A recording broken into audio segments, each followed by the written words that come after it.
Hi guys and welcome back. मैं हूं बलजीत कौर। आप इस वक्त देख रही हैं इंग्लिश क्लास चैनल। रवि सो रहा है। Ravi is sleeping. रवि अभी तक सो रहा है। आप देख रहे हैं सेंटेंस चेंज हो गया। इसे इंग्लिश में हम कहेंगे Ravi is still sleeping. Ravi is still sleeping.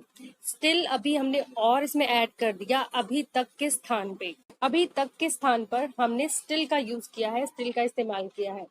Still का इस्तेमाल हम क्यों करते हैं ये जानने के लिए हमें जानना होगा स्टिल के बारे में। तो चलिए शुरू करते हैं।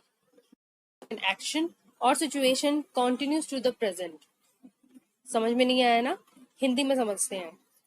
कोई भी कार्य या कोई भी परिस्थिति खत्म होने के एक्सपेक्टेड टाइम यानी कि अपेक्षित समय के बाद भी अगर कोई चल रही है तो उसके साथ हम स्टिल का प्रयोग करते हैं, स्टिल का इस्तेमाल करते हैं। जैसे पिछले सेंटेंस में हमने देखा था रवि सो रहा है, रवि इज स्लीपिंग।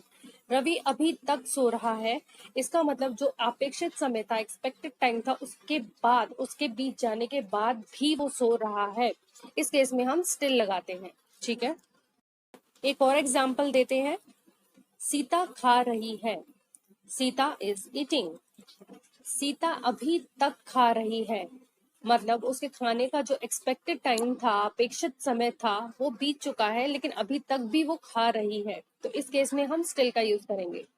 यहाँ लिखेंगे सीता इज स्टिल ईटिंग। अब स्टिल की पोजीशन जान लेते हैं कि स्टिल लगाते कहाँ है सेंटेंस में। Position of still. Still comes after the helping verb and before a verb और एन एडजेक्टिव।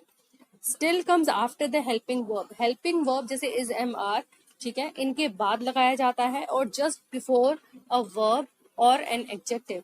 एक वर्ब यानी कि क्रिया से पहले या फिर किसी एडजेक्टिव यानी विशेषण से पहले लगाया जाता है, और हेल्पिंग वर्ब के बाद लगाया जाता है।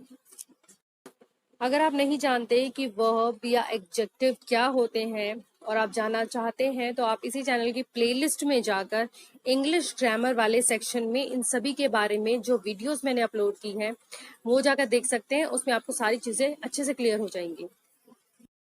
चलिए कुछ और सेंटेंसेस देख लेते हैं। वो अभी तक सो रहा है। He is still sleeping. He is still sleeping. Is यानी कि हेल्पिंग वर्ब, उसके बाद हमने स्टिल लगाया है, और स्लीपिंग जो कि एक वर्ब है, एक क्रिया है, उससे पहले हमने स्टिल का इस्तेमाल किया है। मैं अभी तक हैरान हूं। I am still surprised. I am still surprised. क्या तुम अभी तक जाग रही हो? Are you still awaking? Are you still awaking. जागने को इंग्लिश में अवेक होना बोलते हैं। क्या तुम अभी तक सो रहे हो? Are you still sleeping? Are you still sleeping. वो अभी तक 10वीं कक्षा में पढ़ता है। He still reads in 10th standard. He still reads in 10th standard. वो अभी तक तुम्हारे लिए परेशान है। She is still worried for you. She is still worried for you. क्या वो अभी तक नहा रहा है? Is he still bathing? Is he still? तो गाइस इस वीडियो में बस इतना ही। आई सपोज आपके लिए ये वीडियो हेल्पफुल रहा हो और आपको स्टिल के मतलब और उसका यूज कहाँ कहाँ करना है वो समझ में आ गया हो। वीडियो अच्छा लगा है तो इसे लाइक कीजिए। कमेंट बॉक्स में मुझे बताइए कि आपको वीडियो कैसा लगा, और अगर आप चैनल पे नए हैं और ऐसी और वीडियोस आप देखना चाहते हैं तो चैनल को सब्सक्राइब कर सकते हैं। साथ में बेल आइकन अगर आप दबाएंगे तो मेरी आगे आने वाली जितनी भी वीडियोज हैं उनका नोटिफिकेशन आप तक पहुंच जाएगा।